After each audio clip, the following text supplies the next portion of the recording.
Hello, everybody. Welcome to the Leftology podcast. Today I am joined by my co host Patrick and our guest, Mouthy Infidel.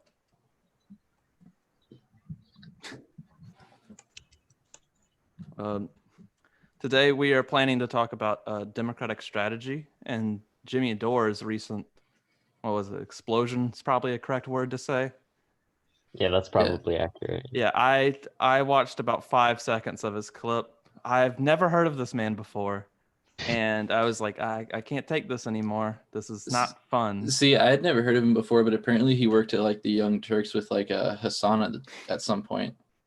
Because I saw Hassan talking about it, and yeah, man, that man exploded on AOC, like absolutely fucking went nuts. What are your guys' thoughts on the situation? Well, for me, I think like And also yeah. the situation is essentially people are trying to pressure progressives like AOC and Ilhan Omar to push for a symbolic vote on Medicare for all to hold it over Nancy Pelosi's head, more or less. Yeah, that seems to be like the basic idea. Like my sort of general thought is that like I get the sort of idea of like trying to force a vote on Medicare for all. I just don't think it'll like accomplish much. Like uh, Medicare for all is not going to pass in the House, and it's definitely not going to pass in the Senate. As far as like, because I hear like a lot of the argument is like, well, forcing a vote on Medicare for all will tell us, who's in favor of it and who's not, so we can know how to primary.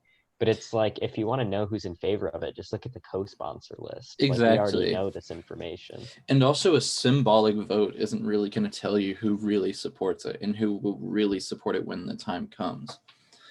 Also, I think it's honestly more important to pressure Democrats that have like talked about the public option, push them to actually go through with that.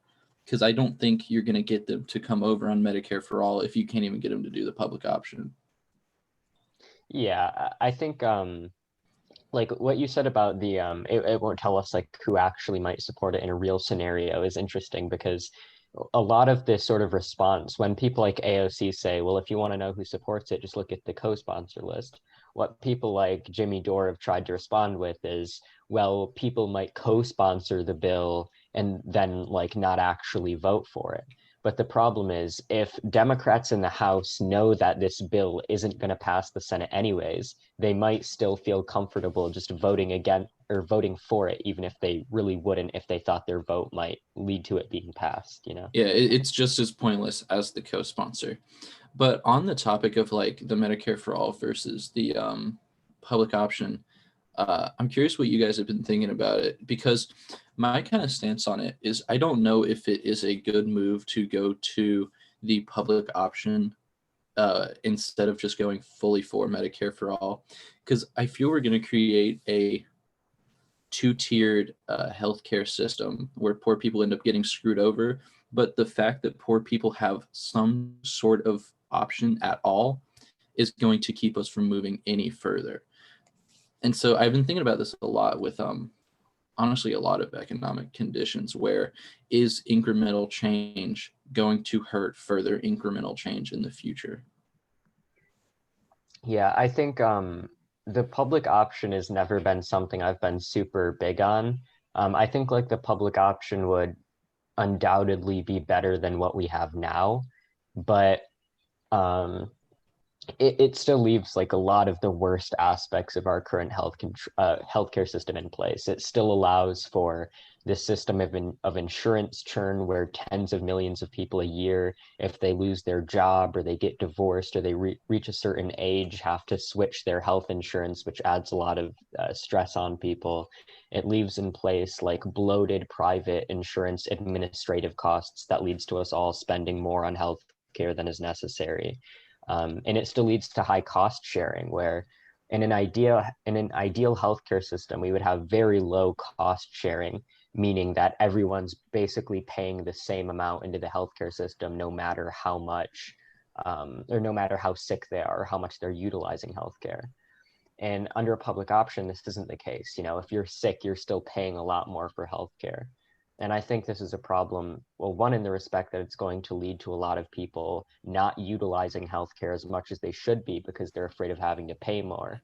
And two, it leads to this problem of, I don't think, as an egalitarian, I don't think that somebody should be significantly worse off in life financially just because they like had diabetes or something, as opposed to an identically situated person who doesn't have that condition.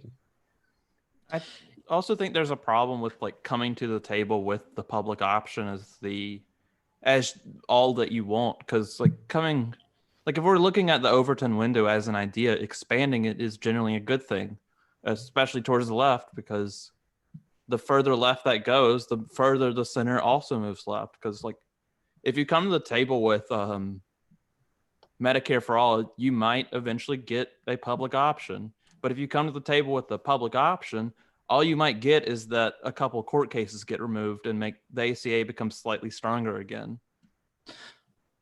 Also, with like moving, even if we achieved the public option, isn't it like end up being more expensive than Medicare for all would be in the long term? And so I worry that we move to that, which is slightly to the left, which it's funny to consider the public option like a left-wing idea, considering it's like historically a few decades ago, subsidizing care for people in the country that couldn't afford private insurance was something that Republicans had mentioned in like past debates.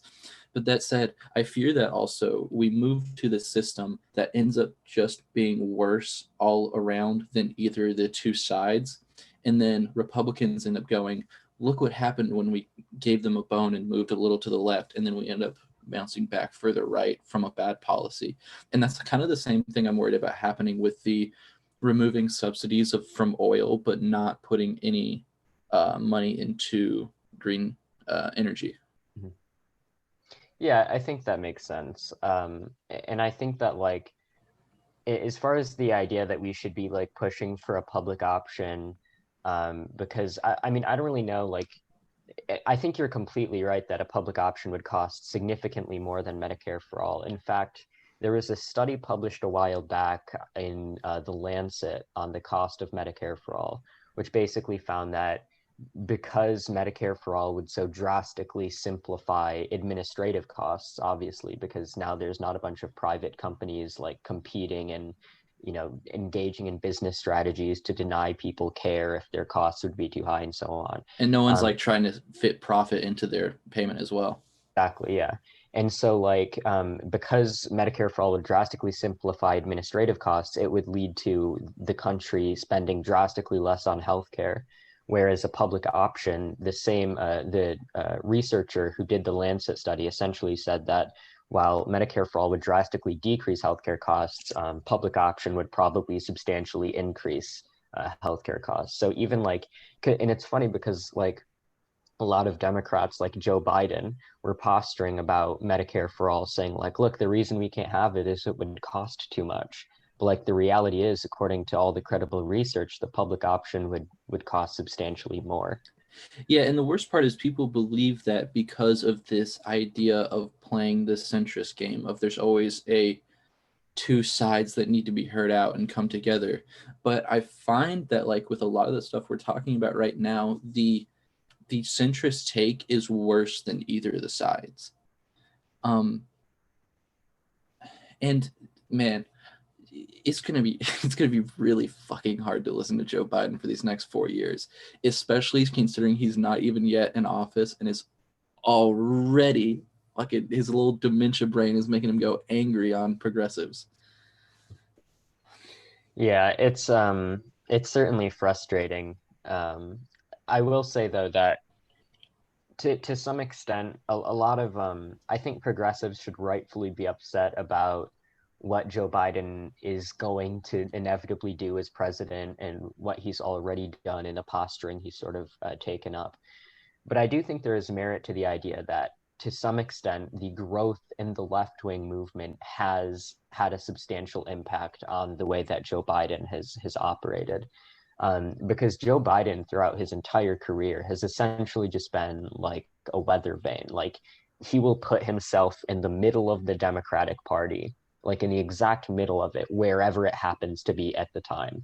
So like back in the day, he was like, the middle of the Democratic Party. Then the Democratic Party moved a bit to the right. And so he moved a bit to the right. And now it's moving a bit to the left, and he's going to move a bit to the left.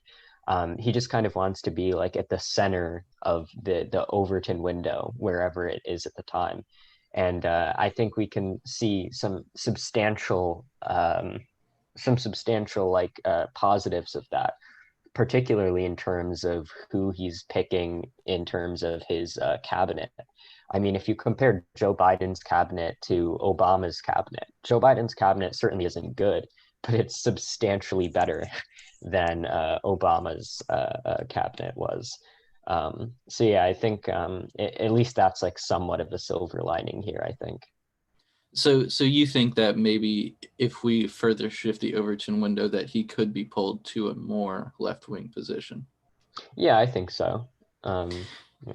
Yeah, I think that's a fair thing to say. I guess it's also, I worry because a lot of the problems we talk about today when it comes to like criminal justice and police reforms and like mass incarceration are problems that like Joe Biden was a major part of creating. And so I think that also creates a lot of worry with people. Yeah, for sure. Yeah. And I don't know. I've been thinking about this lately. Is there value to have tried to play a more establishment Democrat, like centrist, over further progressive in this past election? This is a bit of a jump of topics, I think, but I was thinking about recently. I honestly think there are people who voted for Trump that would have been more likely to vote for Bernie than Biden. And let me kind of explain this, because I think off the bat it sounds a bit insane, but I talk to people that are less politically engaged, like my mom, for example, and she is like fully on board with like Medicare for all. She wants to legalize all drugs. She's for regulating businesses and big corporations. But when it comes to like people, the past two elections where we had like Hillary and Biden, I think a lot of people associate them with corruption and the big business. And so I think they didn't even necessarily vote for Trump because he was a Republican or because he had Republican values. I think it was partially, I mean, I think the cultural war had to do with it. He wasn't pushing like cultural like leftism, and also he wasn't associated with just the corruption in the Democratic Party. Yeah. Yeah, I think there's a lot of merit to that sort of idea, because I think in large part Trump's play, or who he appealed to, is sort of like populist types, right? Like he ran on, I'm anti-TPP, I'm anti these, trade agreements which have hurt the middle class, and I'm like a pro working class economic populist kind of guy. And I think that sort of appealed to a lot of people who have been largely disenfranchised because, they've seen their wages decreasing for decades, or stagnating for decades, and so on. And yeah, I think, and Bernie actually made this argument on the campaign trail, that it's a lot harder to pull those people away from Trump when you're running someone like Joe Biden, who was a NAFTA supporter and, has these disastrous records on things like free trade, at least from an optics perspective. Yeah, and I wanted to mention that because I found like a lot of neoliberal types are like, Biden barely got in, so what makes you think Bernie would have made it across the finish line? And I think it is because a big part of like the main Democratic Party is we for some reason become anti-populist and anti-sloganeering. And then like in the midst of being anti-sloganeering, he's saying shit like returning the soul of America, which is sloganeering. Right. So it doesn't make a lot of sense to me. And I don't know why we have taken these roads. populism does get kind of tricky on the left because it really matters who you're talking to. Because you do, like, I don't know, like the Kyle Kalinske, Jimmy Dore types, they technically would count as populist in a sense, but so would like AOC and Bernie. So you have like the problem of like, are these people going to be class reductionist? Or are these people actually going to be helpful to like the cause as a whole? Because there's the, I guess, comics and then the actual people on Twitter talking about how like Tucker Carlson is like, oh man, Tucker Carlson actually is the only person on TV that gets the working class struggle. And I'm like, Yeah. no, that's not the point. Like, if you're going to be the left populism, you're supposed to do the left populism. You're not supposed to fall for somebody else trying to trick you.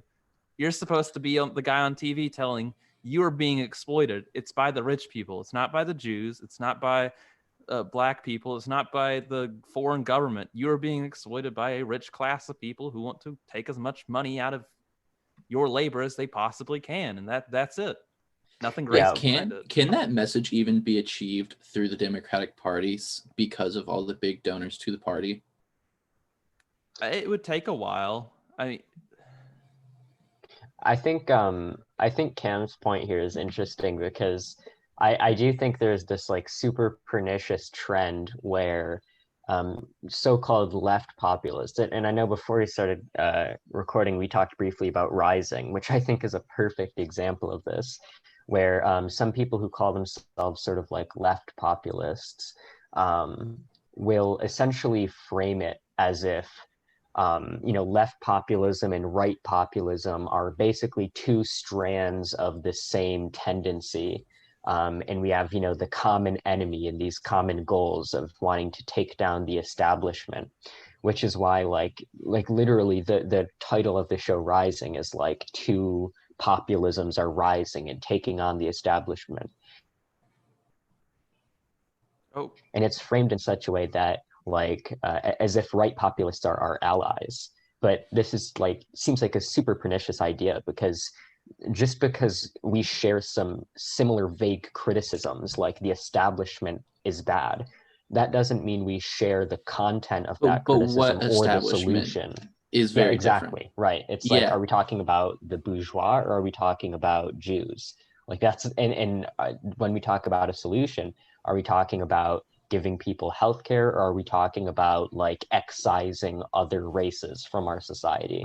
Like that's the important part. I think I'm of the belief that right populism isn't actually a thing, right? Because like Tucker Carlson, for example, people call him the right populist. Does he support Medicare for all? No. Does he support a higher minimum wage? No. Like he doesn't actually support ideas that are populist. He just pursues the messaging, and I don't think we should legitimize that. it's a but I also of the will of the people in a sense. Yeah, with all like the right-wing populism, it's taking the actual problem and hiding it behind a cultural issue. And with leftist, or the left in a very general sense, is over the past 10 years been more focused on social progressivism than we have on economic progressivism. And I think that has hurt us, because I don't think the average person in America gives a fuck about social progressivism. It doesn't really matter. They want to know what you're going to do for them. And so when Trump talks about opportunity zones and raising the GDP and look at the stock market, people associate this with improvements for the working class, even though they really aren't. Aren't opportunity zones just like gentrification? Yes. So, dude, the opportunity zones are probably one of his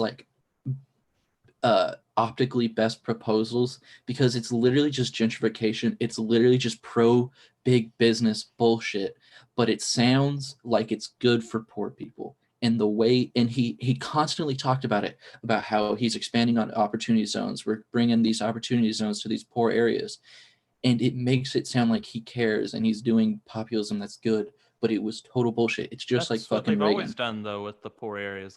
I've been reading, I'm a really big city planning buff, or at least I'm eventually trying to be.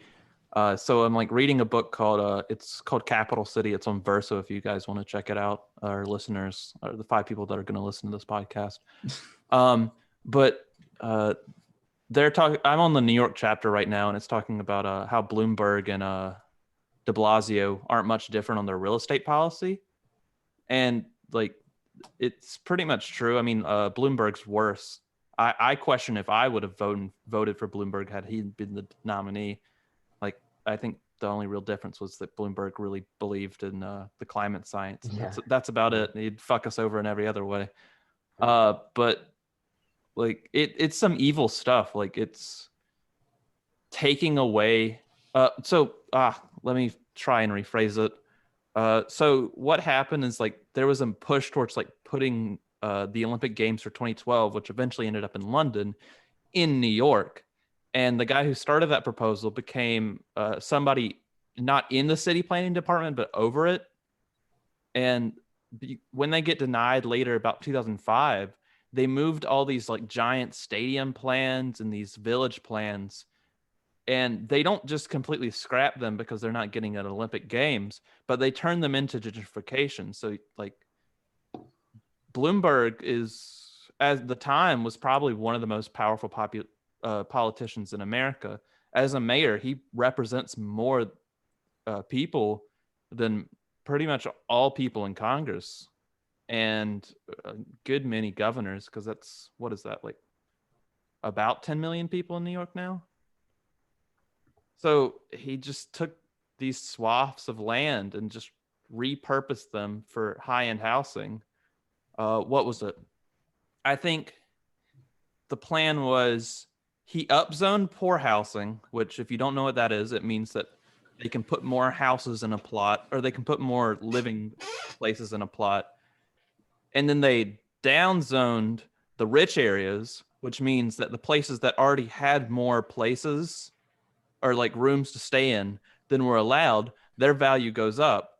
And then some stayed the same. Those are more poor areas, I think. So it kind of, they didn't gentrify or re-gentrify or put more into the rich areas, but they just kind of screwed over these poor people because you can extract more wealth out of their houses now. Right. I think that's like, to get very general, the main thing we need to change people's minds on is that the goal of society should not be to maximize wealth. And I think it's something that a lot of people believe in, because like if you think about like most of the arguments coming from the right always end up being like these left-wing policies are too expensive and they're not economically viable. And that's why I think we need to, in general, for moving people over to the left, is start talking about how maximizing GDP and maximizing the stock market and seeking out endless growth should not be the goal.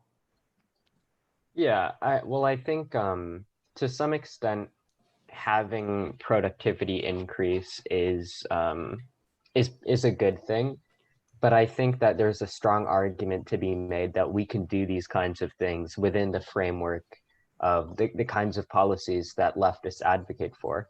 A good example is the Nordic countries.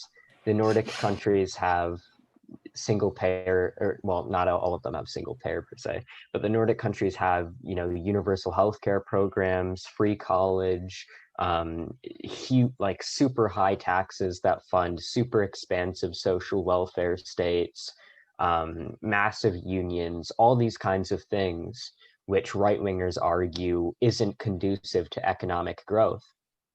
And yet, if you look at cumulative GDP growth per hours worked in the Nordic countries, it's as high, in some cases higher, than that of the US. So there's just no evidence that these kinds of like social democratic policies and proposals actually do hurt economic growth. And, in terms of like these kinds of proposals costing too much, if we want to look at things like Medicare for all, we can actually show that these things cost less because of gains in things like administrative efficiency. And even things like UBI. Matt Brunig has a good article showing that UBI already exists. There already is trillions of dollars in the economy which are being allocated with no strings attached to a group of people. It's just that it goes all to wealthy people in the form of capital income. and sort of like buying up those assets through a social wealth fund and redistributing it through a UBI wouldn't cost much money at all.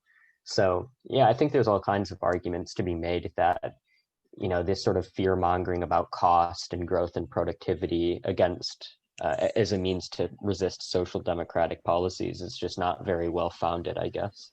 But also, I think also what I am getting at with that is completely changing the framing as maximizing profits and maximizing GDP aren't even a goal that we should be striving for. They are important to have a good GDP and to produce goods, of course, for the country. Of course, that's important.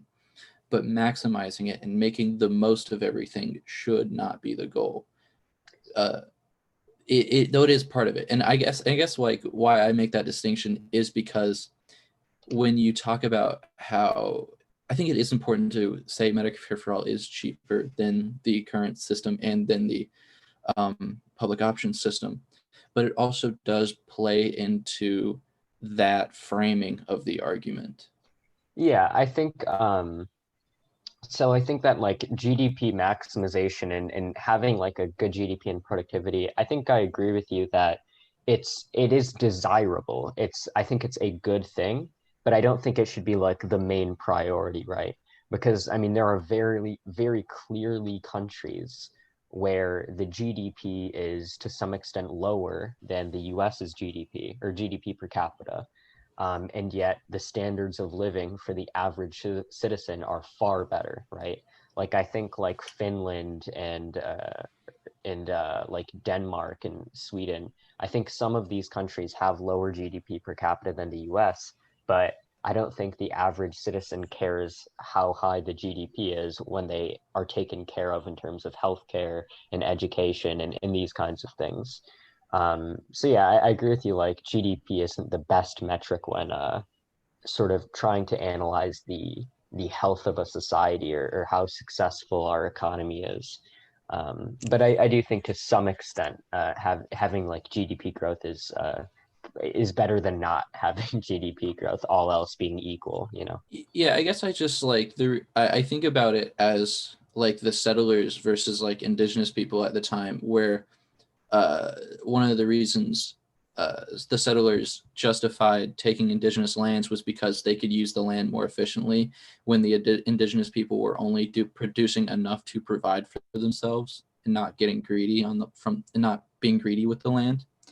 And so I think like with a lot of the arguments we have for pushing for a better society, we have to reframe them from what they're currently framed as. Like with say like free college, for example, it is an investment in the future of our society by training young people. What are you gonna say, Cam? I well, I was gonna say that you had to look at like what makes up GDP too, because that's also important. Because you can get a rise in GDP and not mean anything at all too. Because I mean, I've only taken like a macro econ class in college so far, but eventually it's gonna be one of my majors. But what I've learned is that GDP is made up in part by like housing and stuff like that. It's not made up by the value of the house. It's made up by the potential value of renting that house or space out of. So as I've said, a city planning buff, which involves real estate. But the book I'm reading, the preview says that like real estate is about 60% of the entire world's wealth at the moment. It might be a little over that now because it's been a couple of years since that book's been written. But like you can build these big apartments in Manhattan that are just going to go to somebody that's not going to use it at all. Like somebody that needs a ninth apartment or wants a ninth apartment. But that's included on GDP, and that's GDP growth right there. But it doesn't make a single person's life better at all. Yeah, I think places like India have like very high GDP, but like the average standard of living is like not great. Similar, I mean, America has a very high GDP, and yet, you know, nonetheless, something like 80% of workers live paycheck to paycheck. whereas countries with lower GDP have like comparatively much lower rates of poverty and inequality and the sorts of things that actually matter to people's quality of life. So yeah. I also like Republicans a lot of the time, and those that are also conservative, because there's a few parties on that side now. There's the Patriots Party, which we can get to later today, because I don't know much. Do any of you guys know about that? Not really. No, Okay. If I'd have to guess, it sounds like a Trumpist type party. I think it is. I looked it up for a second because I was like, is this real? Oh, it's real. Because I'm kind of curious where like American fascism is going to go post Trumpism. We're gonna have to give that about 8 years to learn. Yeah. But what I was saying is, like those on the right typically view hard work as the thing that frees people. So work will set you free is the quote that you hear a lot of the time. But that's not really true for everybody, as everybody here probably understands at this point. And Mouthy definitely does, because the amount of like stuff that you know and write essays on, yeah. And the people you debate. But they're kind of forgetting that, like, if you're going to use Western philosophy or psychology, there's Maslow's pyramid, which have you guys heard of that before? Mm-hmm. And then Eastern philosophy also has, I think it's the 7 chakras. But like, if people can't meet their basic needs and then their safety needs, they're not going to be able to work as hard as somebody who has that field. They don't have the time to learn, and they don't have everything met to where they can focus on that. Because if you have a kid at school who doesn't know where his next meal is going to come from, and he didn't eat breakfast, how is he going to pay attention in class? And I think that's important to understand. And I think those issues are actually not only important for people to understand, but one of the hardest things to explain to people. Yeah, about but explaining like poverty isn't exactly a choice. You don't just choose to get a job and get rich, and that there are a ton of external factors that lead to cyclical poverty and imprisonment. Right. That I think we need a better way of explaining that very step by step. And Mouthy, you just debated a social Darwinist? Yeah. So like, what would be your answer on like how to get around this and how to convince an audience against a social Darwinist? So there's essentially 2 things here as far as, the idea of like, hard work and earnings and so on. So first of all, when we look at poverty in the US and even across the world, the main reason poverty is so high isn't because people are choosing to not work very hard. It's because about half of the population is literally locked out of having a market income. They can't work. And this is because half of the population is either children or elderly or disabled or a caretaker, meaning they're, taking care of like a family member who has a disability or something. So about half of the population can't work, and furthermore shouldn't work. These are people who should not be working, right? They don't have like the wherewithal. And so yeah, so the idea that like the solution to poverty is just for people to work harder is completely insane. The problem of poverty is a problem of large amounts of the population not being able to make money in a market. And so the solution is obviously to create some sort of a welfare state that allocates money to people who otherwise wouldn't be able to make money for themselves in a market. That's like the pretty obvious solution. So this would take the form of things like making sure elderly people get money from like Social Security, making sure kids get like universal child allowance paid by like the government, or like universal childcare and pre-K, and these sorts of things. And the other point is, there is a variety of studies. I was just reading one earlier, in fact, which suggests that welfare actually increases people's productive capacity for like a few reasons. So like for one, there's an economist called Gareth Olds who's done a lot of research showing that welfare actually increases entrepreneurship.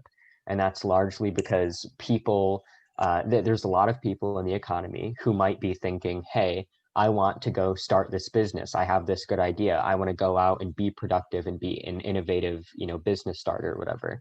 But they say, essentially, I'm not going to go do this because I'm afraid that if I leave my job, I'm going to lose my health care, or I'm not going to be able to provide for my children. So if you have like a welfare state that provides benefits for people, regardless of whether or not they have a job, then people feel more secure to go out and start their own businesses and be productive. And this is why we see correlations between welfare and things like business startups. We've seen correlations between welfare and things like innovation, which is a point that I brought up to JF. If you look across OECD countries, innovation, even when controlling for other factors, is positively related to like social spending. So yeah, this social Darwinist idea is seems like really pernicious for those reasons, I guess. Also, what you were saying about welfare states being better for productivity that was one of the big things that Andrew Yang in the primaries pushed for his UBI. And I think he was really effective in moving over the libertarian types that are that would normally vote Republican but are kind of disillusioned by the two-party system as a whole. And I think, honestly,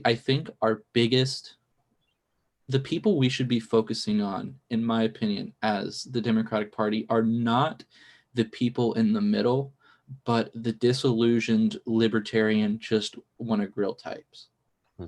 Because from talking to them, I think those are the people that are most likely to move over, because those people, I think because those people at least realize there's a problem with what's going on in society.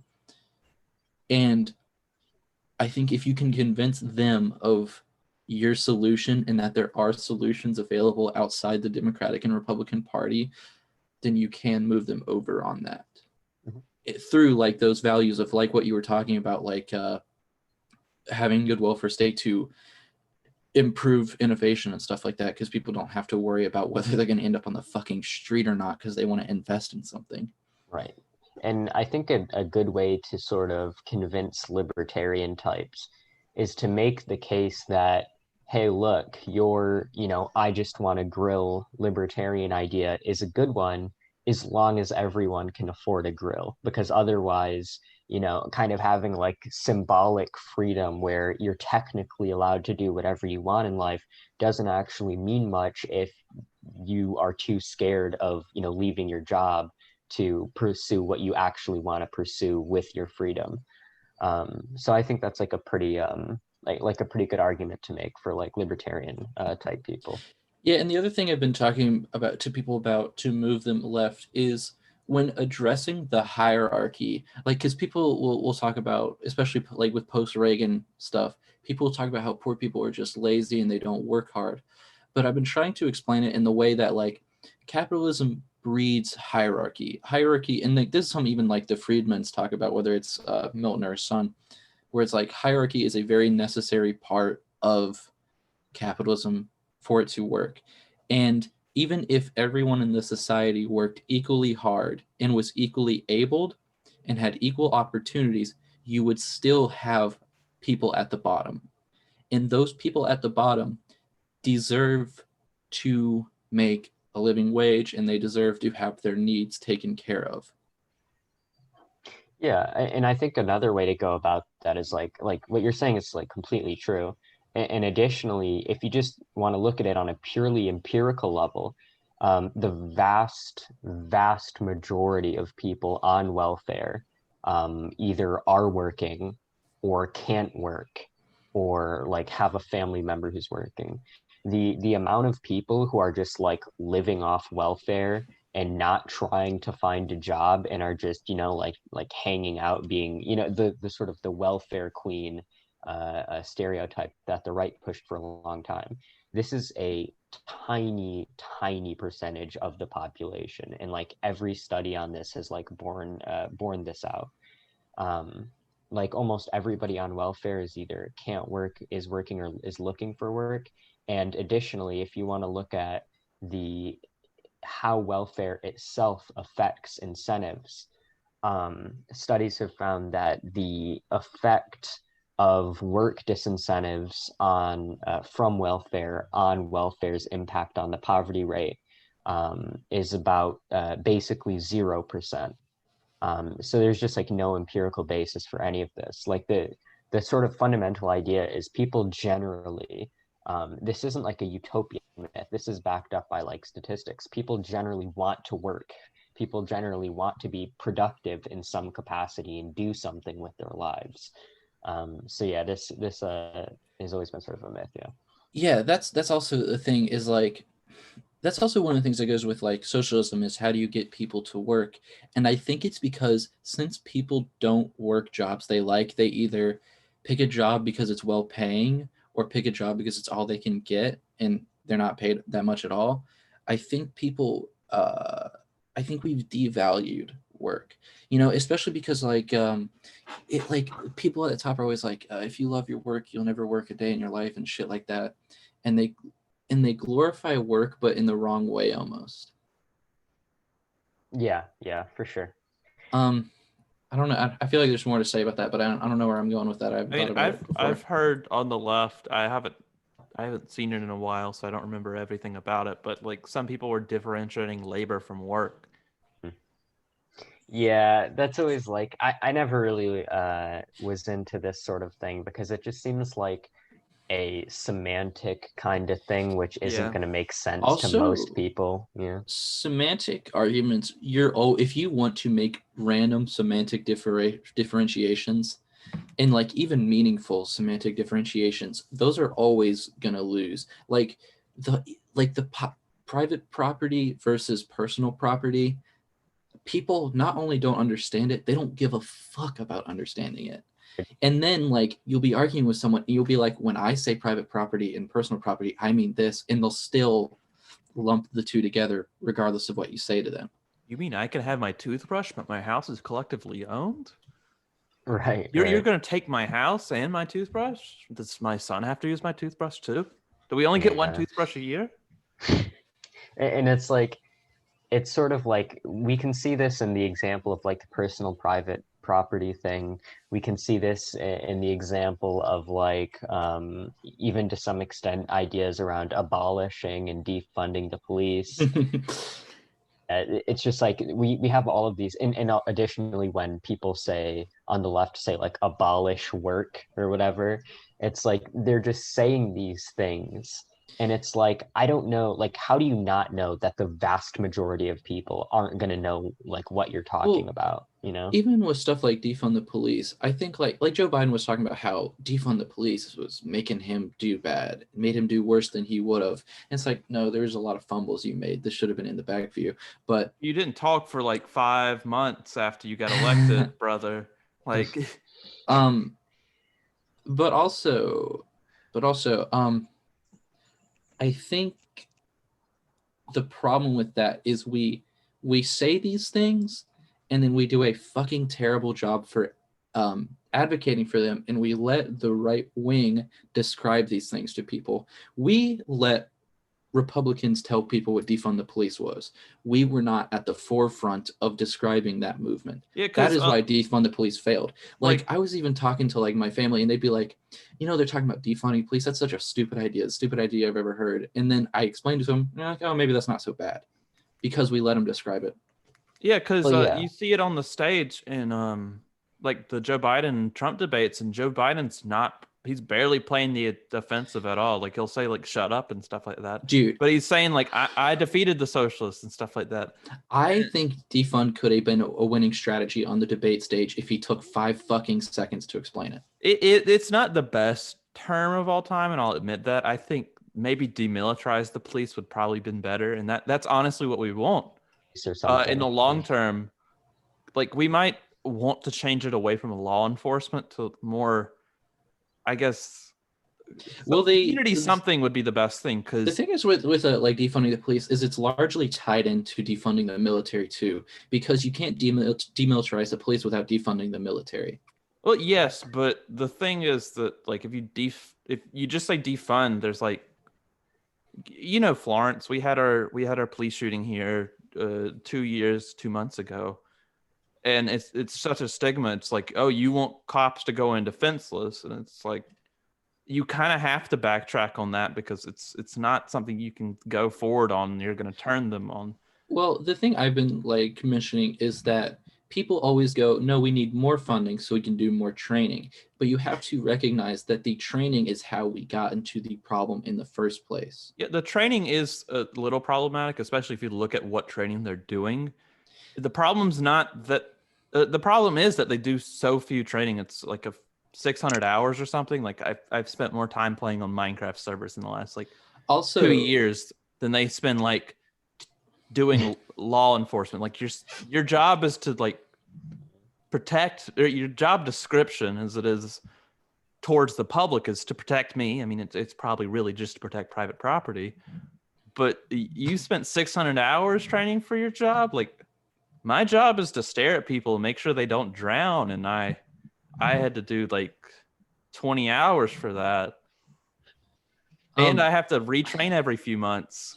I think also, even if we did do good training, like even if we did like quote unquote good training and we did something like racial diversity training, I think any progress made through that would be instantly stamped out by the corruption and the culture behind policing, and how even the quote unquote good cop still upholds the bad cop because they can't speak out against each other. Well, it's the system as a whole, because like I said before, their job is truly to protect private property. That comes over the people. They tell them that. But it's Yeah. also that their training, we're in a sense during their training their enemy. We're the people, even though they're supposed to be protecting us, we're the people that could shoot them, and that's how they treat us. And that's Yeah. what right-wing propaganda allows them to believe. Because if we're going to have so short times of how long it takes for you to become a police officer, then it's going to be something that people can just fall back on, which is not something we want. We want people that actually want to do this and actually care about their communities if they're going to go in to protect people. Also, this reminds me of like, I was scrolling through TikTok and some liberal girl was asking why leftists are always so antagonistic and mean towards liberals and shit, or why leftists are mean towards liberals. And I think the reason is they always want to do band-aid solutions to systemic problems. Like training people is not going to do anything for the systemic problems within policing. And giving them more money to do trainings or even demilitarizing isn't going to fix the problem. And you're not going to fix and same with even policing in general, of doing more policing to police like more crime that happens. You have to fix the material conditions of what is causing the crime. You cannot just keep putting a blanket over it and pretending it's going away if you don't attack the material conditions. It's like I was talking to my mom earlier this year during the protests, and I was like, you can't just be aggressive towards protesters and arrest them and shut them down, because the protests will keep coming up and these problems of racial injustice are going to keep coming up as the years go by unless you squash the conditions that led to the problem. You can't just squash the protest. You have to end the material conditions that led to the protest to happen. And that's why I think one of the better aspects, or one of the aspects that I liked about some of the rhetoric around defund the police, was the idea that we could divert some funding from the police and allocate that funding towards fighting like socioeconomic conditions like homelessness and income inequality, which are the sort of root cause of this crime in the first place, which I think is like a really good idea. Yeah. But the problem is with like a lot of people with power is they don't want to fix the sociological problems that cause crime, because people with lots of money benefit fucking massively from mass incarceration in this country. Right. Yeah, I mean, the private prison system is fucking insane. It's not even just that, like, there's the private prison system, there's the prison labor system. You know, I think it's funny, like, Republicans will go on about how Mexicans are coming to take their jobs. But what about all the companies that are functioning off prison labor because they can pay prisoners less money than they pay actual fucking workers? See, like, there's so many solutions to this, but they'll never happen because the people with the money and the people in charge benefit from these horrible systems that oppress the people. There's a lot of things like that. Like neoliberals talk a lot about I guess zoning anarchy would be the best way to put it, by just building as much housing as possible would bring down the price. And so far that's kind of been shown to not be true, because the priority for the people who are building the house, as long as it's in a private market, is to build the houses for the people who can spend the most on housing. So it's going to go up towards luxury apartments rather than having public housing built. Yeah, this supply and demand doesn't exactly work when it comes to like housing or when it comes to labor even. Because it gets more specific. Yeah. They're meeting a demand for housing. It's just they're meeting a demand for rich people housing, while the demand for public housing and extremely like affordable housing is a misnomer, because like affordable for who? Like is affordable for rich people, affordable for middle class, or is it affordable for everybody? And also Trump has convinced people to be anti-affordable housing because it's going to bring crime to your neighborhood, which it is, because poverty is highly linked to crime. But the answer to that is not to allow poverty to fester even fucking further. It's to find more solutions to fix the poverty. Yeah. And I think we have at least brought for Band-Aid issues or Band-Aid solutions to like these deep systemic issues, but there's more that needs to be done to say that this isn't just something that you can put a Band-Aid on. Like the infection's like deep in your fucking arm. You got to like clean it out from the inside. I have to cut off the arm. Yeah, honestly, when it comes to like our policing system, I probably should fucking cut off the arm and get what is it called? I think like there's two things that we need to address with people though, is like we gotta find a way to make people more empathetic to people that are in need. Like someone that can't work needs to be taken care of by the rest of society. But also there's also like intrinsic, like very barbaric desires that we have to overcome within people. Like when we talk about prison reform and like abolishing capital punishment and shit, like all the arguments for that go to your very like primal instincts, and that's something like we have to overcome with people. Because like I saw a lot of people defending the killing of Brendan Bernard recently, because we have allowed criminals to become so dehumanized over the past like 150 200 years of the prison system. Yeah. I don't know. Prisons are something I've been thinking about a lot recently, because I'm almost all the way through Are Prisons Obsolete by Angela Davis. And I want to do a video essay that kind of summarizes that book more or less. Because that's something I've been talking to Cam a little bit about, is like, I wish I could do this more, but I'm really a fucking really slow reader. But I want to take big concepts that take books to explain and try to make them more accessible to people.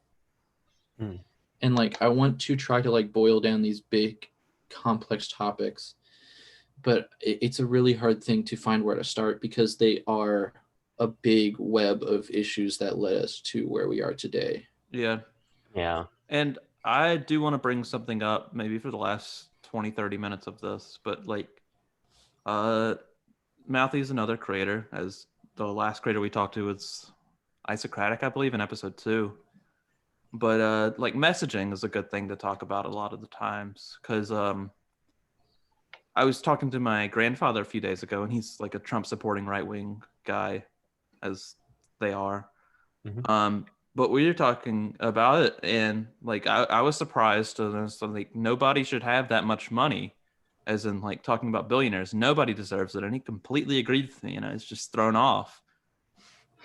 Because like I was just like, what? It's like this guy that believes that this guy who like cheated on his wife multiple times, lies about how much money he makes, and is indebted to a foreign country, is like a king sent from God, agrees with me on how billionaires don't deserve that much money.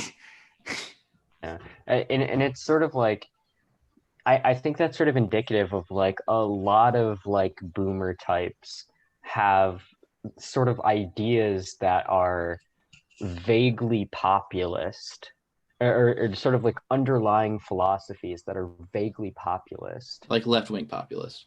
Yeah, but these ideas like have no connection to the actual societal prescriptions that these people have.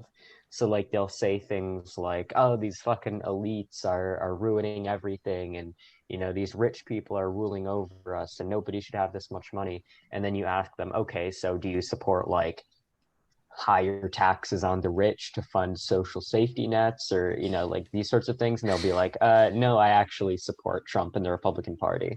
And it's just No, really so the thing is strange. with like taxes is when you talk about taxes on the rich, here's the thing that I always hear is, well, they say they're going to tax the rich and then they end up taxing us too, and then it comes down. And I've been trying to explain that tax cuts is the same way.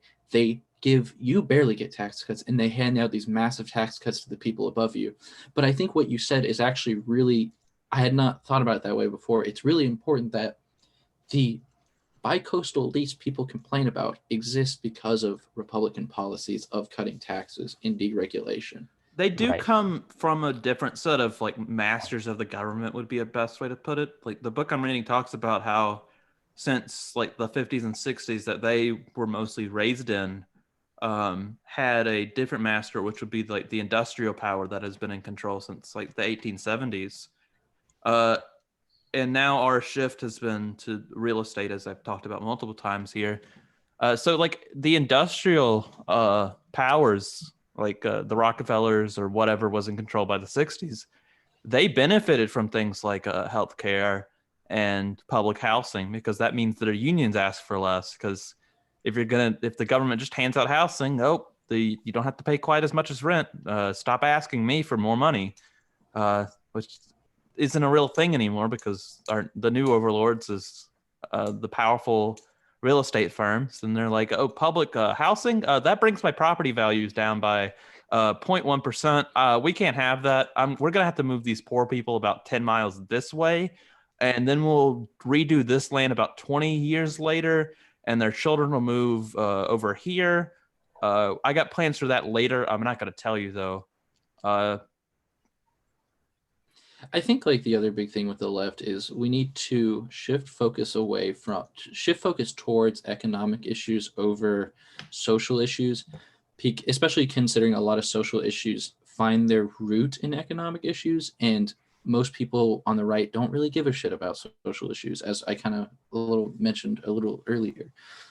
And also, I think it's really hard for left-wing people to not be antagonistic when talking about a lot of these problems, because like even a little bit in this podcast, if you are a leftist and you read about the just profoundly massive amount of like injustice that has historically happened in this country and is still happening now, it is very hard to carry the weight of knowing all that stuff and then present it to people without getting worked up. And then when they don't instantly listen to you, all the deep, intricate ways that we fucked people.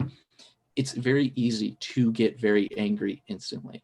And so I think antagonism is one of the main things I think we need to work on as far as messaging goes, because of the subject matter and because of how much we've read about this stuff, it makes it very hard to not be that.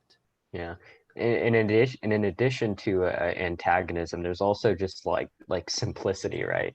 Because like so much of like what the left talks about is like such deeply complicated shit, right? Like if we want to talk about like income inequality, I could give you like a summary of like that 1,000-page Piketty book about like the structure of inequality and the mechanisms of savings rates and growth rates and stuff. But it's like most people don't want to hear about that kind of thing. Like most people don't want to listen to you like do your summary of like Das Kapital for like 3 hours to them at Yeah, Thanksgiving, right? you got to So make the subject matter more digestible for an audience, and I think a lot of that comes with we need more left-wing personalities almost to dumb down big complex topics for a large amount of people. Another problem is like a lot of us are stuck in the theory of like an industrial age, which we're not in anymore. Mhm. And I think the problem with that isn't that we really need, I mean, we do need more people to continue writing books, but we probably could shift back to older theory also, in a sense, because like I think a lot of people are just looking at like late 1800s stuff, like Kropotkin and Marx and stuff, which that it's pretty good, but we're like the United Yeah. States has seen a drop in labor participation rate since the 90s. I think instead of trying to like build up these like unions, which might be a good idea for a leftist movement, we should also be trying to like build up like a post scarcity message also alongside that, because eventually with the onslaught of automation that's going to come in hopefully the next 20 years, hopefully as in automation will be used as a good thing, which it ultimately probably won't. Yeah, But and that's something I've been mentioning a lot recently as well. It's like we need to move to a more socialist society before we hit massive automation, where we have like 5 people making all the money in the society off of absolutely no labor. Right. that would be I don't want to say that it's going to be the contradiction that makes everything fall apart, because everybody's been saying that about the year they're in since Marx came out with the Communist Manifesto, probably. So Yeah. I don't want to be the guy, and then I don't want to look like some guy 150 years from now. It's on YouTube, and like he's breathing in like oxygen monoxide, and his lungs have finally transitioned to it. Um, and he's watching this podcast on YouTube, and he's like, "Wow, how could he believe that the contradiction of capitalism was in 2020? It's Right. 2170 right now, and we're nowhere close to it at all." Also, I think like Might be in I the think real end stage then. yeah, and I think what we got to make people realize is that like I think socialism is inevitable to come post-capitalism, and it is either going to happen as a slow movement towards it, or we are going to enter dystopian automated feudalism and there's going to be some sort of violent revolution. Mhm.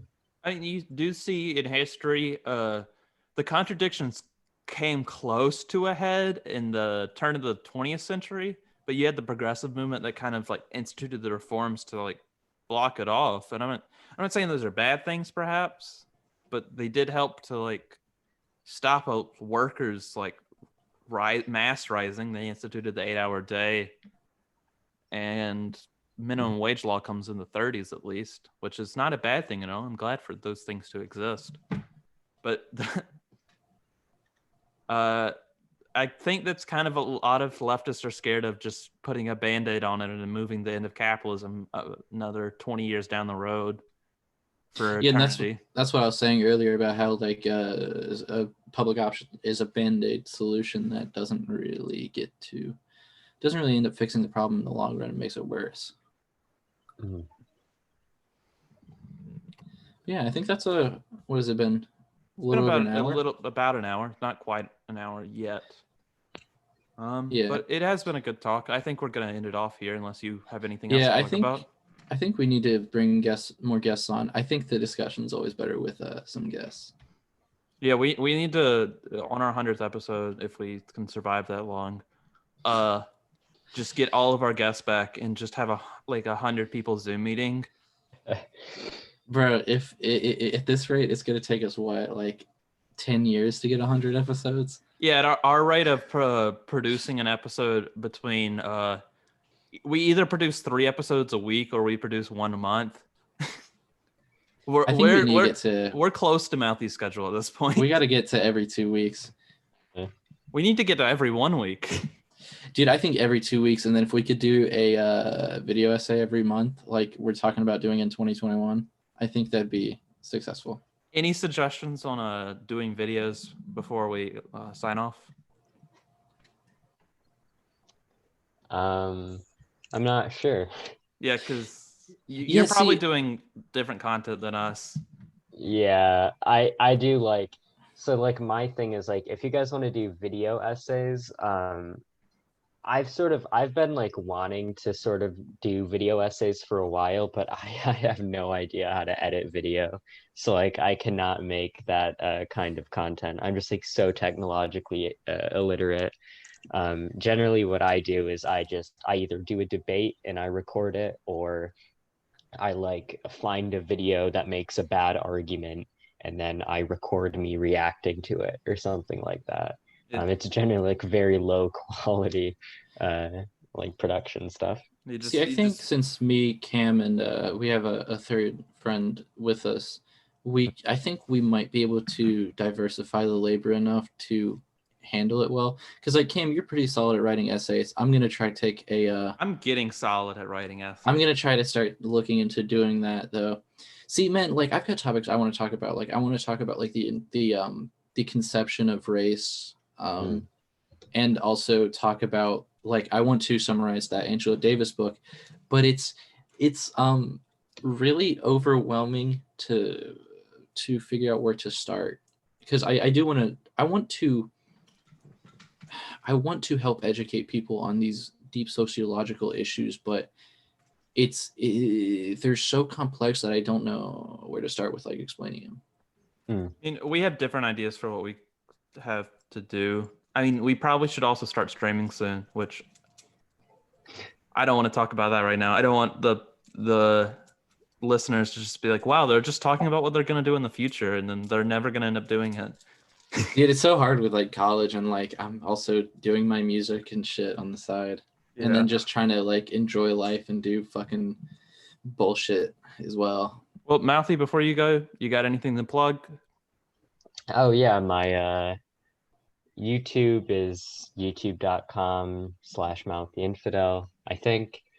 My Patreon is patreon.com/Mouthy Infidel. I write like some exclusive essays on my Patreon about like political stuff. I've read a couple. They're pretty good.